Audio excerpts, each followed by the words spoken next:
오늘 주신 하나님의 말씀은 히브리서 5장 1절부터 10절까지 말씀.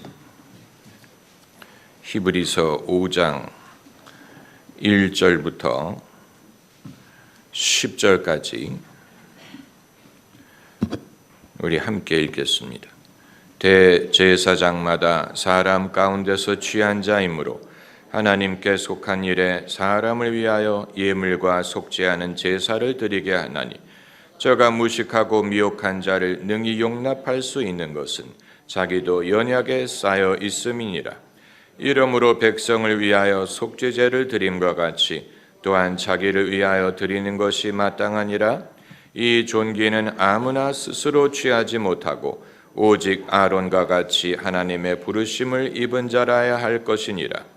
또한 이와 같이 그리스도께서 대제사장 되심도 스스로 영광을 취하심이 아니요 오직 말씀하신 이가 저더러 이르시되, 너는 내 아들이니 내가 오늘날 너를 낳았다 하셨고, 또한 이와 같이 다른 데 말씀하시되, 내가 영원히 멜기세덱의 반차를 쫓는 제사장이라 하셨으니, 그는 육체에 계실 때 자기를 죽음에서 능히 구원하실 이에게 심한 통곡과 눈물로 간구와 소원을 올렸고 그 경외하심을 인하여 들으심을 얻었느니라.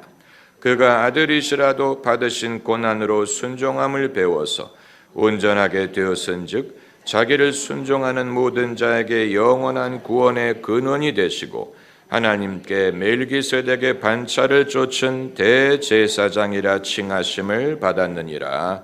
아멘. 예수님은 애초에 선지자셨는데 언제부터 제사장이 되셨느냐? 선지자와 제사장은 다릅니다. 제사장은 백성의 죄사함을 받도록 돕고, 그리고 백성이 하나님께 제사를 드리도록 돕는 직분을 말합니다.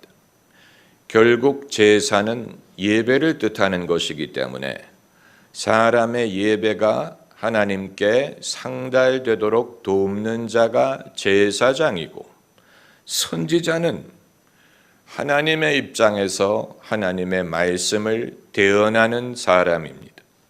그리고 인간의 부조리와 불의와 죄를 지적하고, 그리고 담대히 회개를 촉구하는 역할을 담당하는 사람을 선지자라고 부릅니다. 예수님의 공생의 기록을 보면 예수님에게는 선지자와 같은 면모가 강력했습니다. 구약의 대표적인 선지자가 엘리야 선지자고, 신약의 대표적인 선지자를 세례 요한이라고 말할 수 있는데, 엘리야든 세례 요한이든 기존의 종교 질서에 속하지 않고 그 외부에서 종교의 제도의 위선과 거짓과 불의를 지적하고 회개를 촉구하는 일을 맡았습니다.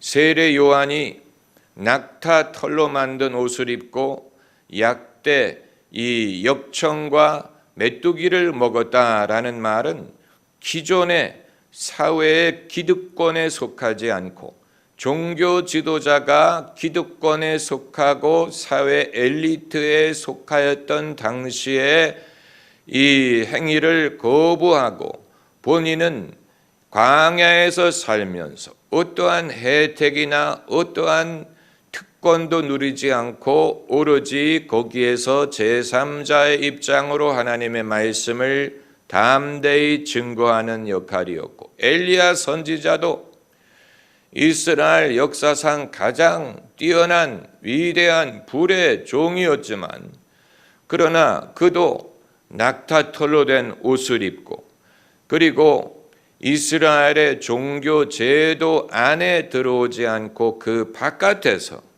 사르밧 과부의 공개를 받으면서 이제 그 제도권 안에 있는 불의한 선지자들과 불의한 제도와 영적인 전쟁을 벌임으로 이스라엘 백성들의 마음이 하나님께로 돌아오게 한 자입니다.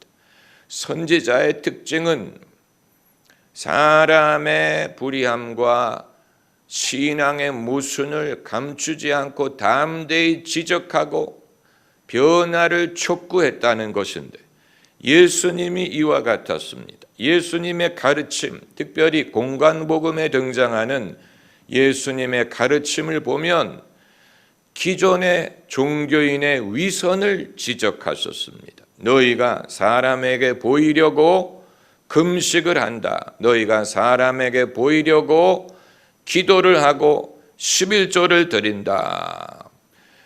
저들을 본받지 말아라. 이런 식으로 부자의 헌금, 또 바리새인의 기도, 또 바리새인의 위선, 이런, 또 너희가 말을 많이 하여야 들으실 줄로 생각하느니라. 너희가 구하는 것이 이방인과 같도다. 너희가 너희를 사랑하는 자만 무난하면 너희가 이방인과 다를 것이 무엇이냐? 하나님의 온전하신 것처럼 너희도 온전하라. 이런 식으로 가감이 없는 아주 엄한 말씀을 많이 가르치셨죠. 그런 예수님이 어떻게 이후에, 당신이 떠나가신 후에 예수님의 역할을 제사장으로 해석하게 됐느냐? 이것은 중요한 신학적인 질문입니다.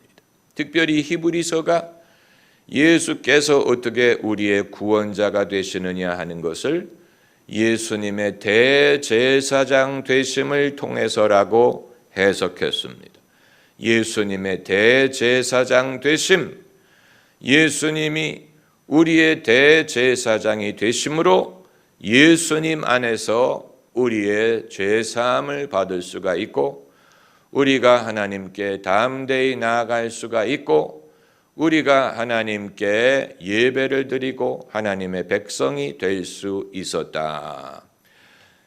공관복음이 증거한 예수님은 선지자와 같은 분이었는데 어떻게 당신이 떠나가신 후에 예수님의 역할을 대제사장적으로 해석을 했느냐? 만약에 예수님이 사도들과 선지자들이 쓴 신약 성경의 해석을 보셨다면 거기에 대해서 뭐라고 말씀하셨을까? 동의하셨을까? 반대하셨을까? 좋아하셨을까? 싫어하셨을까? 당연히 예수님이 떠나신 후에 성령을 보내셔서 사람들을 감동하여 신약 성경을 쓰게 하셨다고 우리가 믿기 때문에 당연히 신약 성경에 기록된 예수님에 대한 모든 해석은 성령으로 말미암은 것이고 예수님으로 말미암은 것이라고 우리가 믿지만, 그럼에도 어떤 이유로 인하여 예수님의 역할이 죄를 지적하고 회개를 촉구하는 선지자의 입장에서 죄인을 용서하고 죄인을 의롭게 하는, 우리를 대표하는 대언자가 되시는, 하나님 앞에서 우리를 대신하신 세상 죄를 지고 가는 하나님의 어린 양이 되셔야 했느냐? 이것은 예수님이 누구시냐? 예수님이 어떤 일을 하셨느냐? 예수님이 어떤 일을 하심으로 우리를 구원하셨느냐를 이해하는 데 있어서 아주 중요한 것입니다. 예수님이 어떻게 우리의 구원자가 되셨느냐? 예수님이 무엇을 하심으로 우리를 구원하실 수 있었고, 그것이 하나님의 어떤 계획에 의한 것이고 그 계획이 어떻게 적법하였느냐? 아주 중요한 문제, 아주 중요한 문제. 먼저 알 것은, 이것은 예수님이 당신이 임의로 떠안으신 역할이 아니고 아버지께서 부르심으로 부여하신 것이라는 사실입니다. 본문 4절에 이 존귀는 아무라 스스로 취하지 못하고 오직 아론과 같이 하나님의 부르심을 입은 자라야 할 것이니라. 예수님도 마찬가지라는 얘기.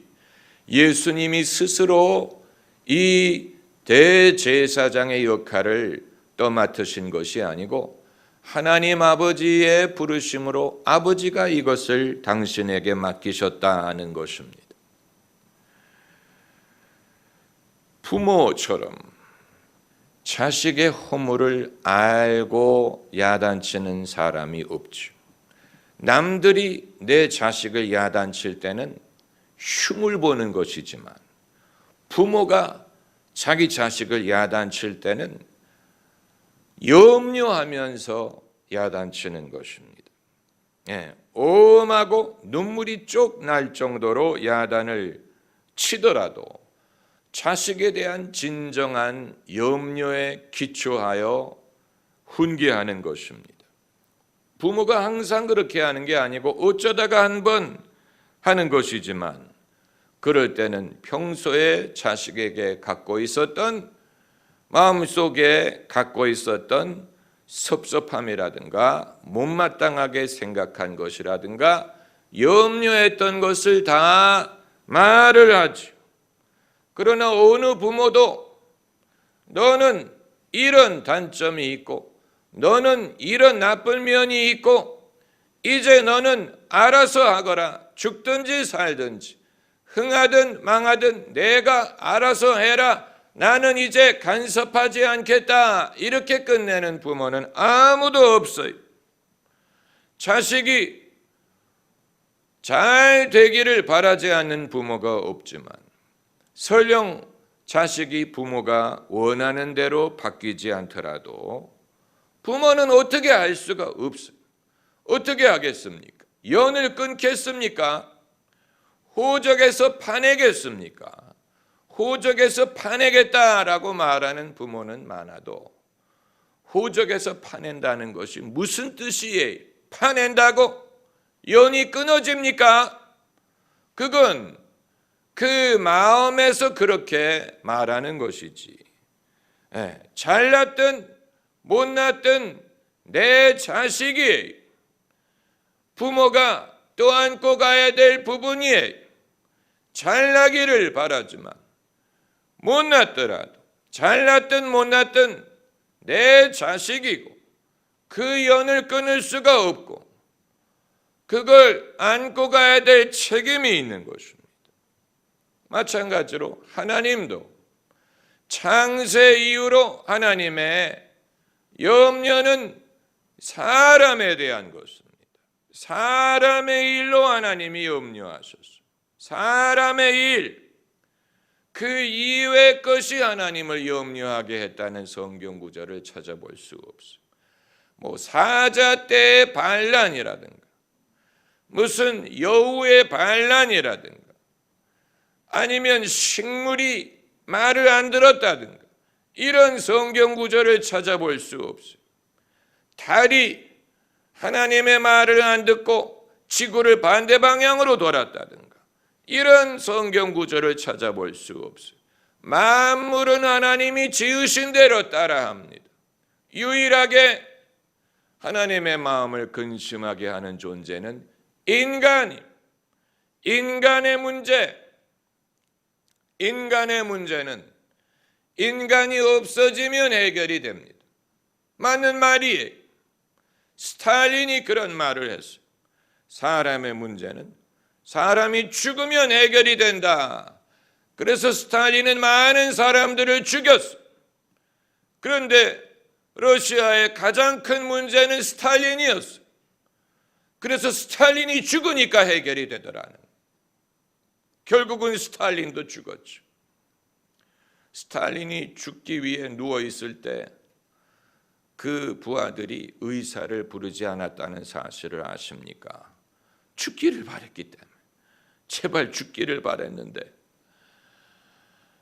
그러나 하나님의 입장에서는 사람의 문제가 사람이 없어지면 해결이 되지만 그렇다고 사람을 없앨 수는 없어.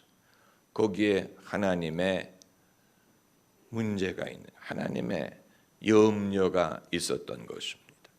사람을 없애면 사람의 문제는 해결이 돼. 그렇다고 사람을 없앨 수가 없어. 사람을 없앨 뻔했던 경우가 몇 번 있었죠. 노아의 홍수가 그것이고, 노아의 홍수 때 노아의 가족을 제외하고 다 쓸어버렸죠. 노아의 후손은 좀 나아질 줄로 알았어요. 그런데 나아지는 게 아니었어요. 이스라엘 백성이 애굽에서 나왔을 때 하나님이 그들을 멸하겠다고 하셨어요. 이 목이 곧은 백성을 내가 멸하리라. 모세가 간절히 하나님을 설득해서 하나님이 참으셨죠. 그러니까 이것은 정말로 하나님이 당신의 어떤 변덕에 의해 내가 아예 그놈들을 멸하겠다 이렇게 생각을 하셨다기보다는 그럴 마음을 가질 정도로 사람의 문제는 하나님 마음대로 되지 않았다라는 사실을 보여주는 것입니다. 어느 부모도 무자식이 상팔자다라고 말하지 않습니다. 그렇게 느낄 때가 있지요. 그러나 그 자식도 자기의 자식이기 때문에 부모가 지고 가야 될 몫입니다. 예수님도 마찬가지. 예수님이 이 땅에 오실 때 당연히 사람들에게 많은 기대를 거시지 않았겠습니까? 예수님이 사람들에게 많은 기대를 거셨다는 증거를 어디서 찾아볼 수 있느냐? 예수님이 한탄하심에서 찾아볼 수 있어요. 예수님이 공생의 끝부분에 가서 한탄하셨어요. 화 있을진저 벳세다야, 화 있을진저 고라지나, 내가 너희 가운데 행하였던 능력을 소돔에서 행하였다면 소돔은 일찍 제 가운데 앉아 회개했을 것이다. 이런 식으로 예수님이 한탄하셨어요. 예수님이 왜 한탄하셨느냐? 그것이 무엇을 시사하느냐? 성경학자들이 그것을 말하려고 하지 않아요. 예수께서 그 많은 이적을 행하시고 병자를 고쳐주고 귀신을 쫓아주고 하나님의 능력을 보여주면 사람들이 회개하고 바뀔 줄로 기대하셨을 거예요. 예수님이 결과를 모르고 그 결과에 대해서 알지 못했다는 말을 하는 것이냐, 그런 식으로 해석하면 안 돼. 당연히 부모가 자식에게 좋은 음식을 먹이고 잘 먹여서 키우고 최대한으로 교육을 시켜줄 때는 잘 되기를 바라기 때문에 그렇게 하는 것이죠. 잘 되기를 바라는 마음이 있어야 정성껏 키우고 정성껏 대우하는 것처럼 예수님도 이 백성이 잘 되기를 바라시기 때문에 병든 자들을 다 고쳐주시고 귀신을 내쫓으시고 하나님의 위대함, 신실함, 하나님의 놀라움을 증거하신 것입니다. 그러나 성경이 한결같이 증거하는 것은 사람들이 그 많은 것을 봤는데도 불구하고 주님이 원하시는 대로 달라지는 것 같지 않더라는 것입니다. 그래서 예수님이 한탄하신 것을 이해를 해야 왜 결국 예수님은 골고다의 길을 가셨는가를 이해할 수가 있는 것입니다. 예수님이 물론 애초부터 그 일을 위해 오셨다고 할지라도, 그러나 예수님은 선지자로서 하나님의 아들로서 하나님을 그들에게 증거하시고 하나님을 나타내셨어요. 하나님의 사랑, 하나님의 신실함, 하나님의 선하심, 예수님처럼 하나님의 선하심을 증거한 분이 없어요. 구약의 어느 누구가 하나님의 그렇게 선하심을 증거했습니까? 대놓고 증거했습니까? 예수님이 하셨죠. 구하는 자에게 좋은 것을 주시지 않겠느냐? 하나님의 선하심을 말씀하셨어요. 예수님이 아니면 그런 것을 할 사람이 없어요. 예수님이기 때문에, 하나님의 아들이기 때문에 하나님 아버지의 어떠함을 우리에게 드러내실 수가 있었던 것입니다. 나를 본 자는 아버지를 보았느니라. 예수님 아니면 그런 말씀을 할 사람이 없어요. 아버지와 나는 하나이니라. 예수님 아니면 그런 말을 할 사람이 없어요. 그럼에도 불구하고 사람들이 변하려고 하지 않았고 여전히 완악했고, 이것을 보시고 예수님이 한탄을 하신 거예요. 한탄.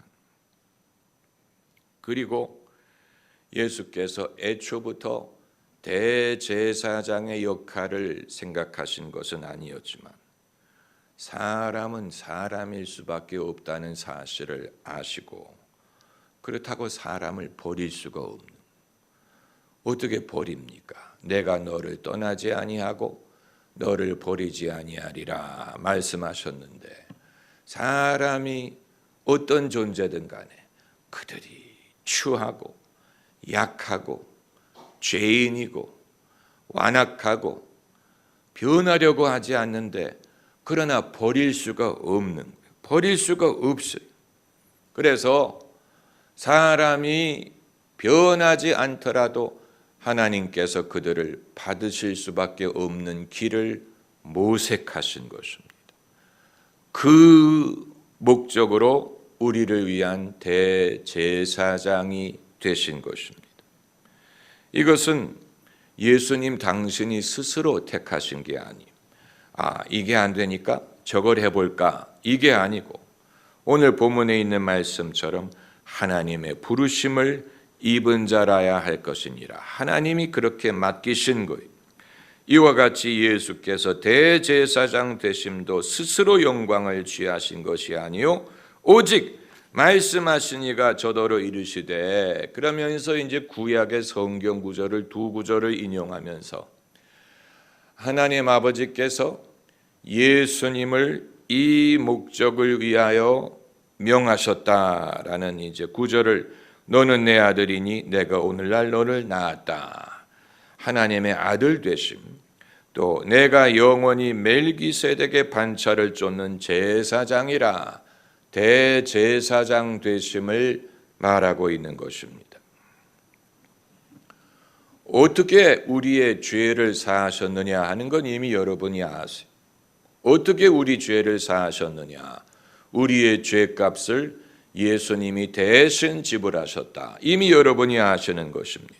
오늘 우리가 말하고자 하는 것은 어떻게가 아니고 왜 그렇게 하셨느냐, 왜 그렇게 하셨느냐, 왜 그렇게 하실 수밖에 없었느냐, 왜 우리의 대제사장이 돼서 우리의 죄를 담당하실 수밖에 없었느냐.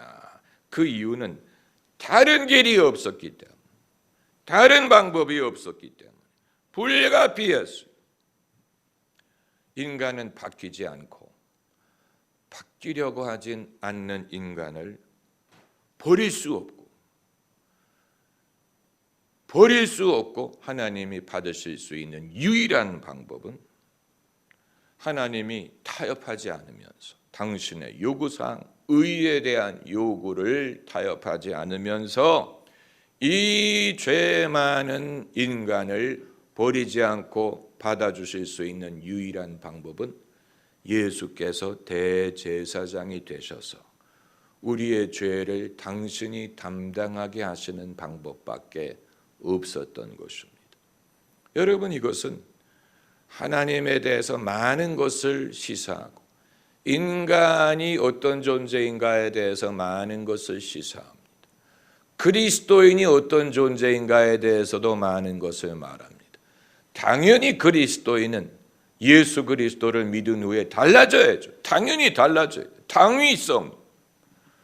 그러나 얼마나 달라지느냐 하는 것은 보장할 수가 없어요.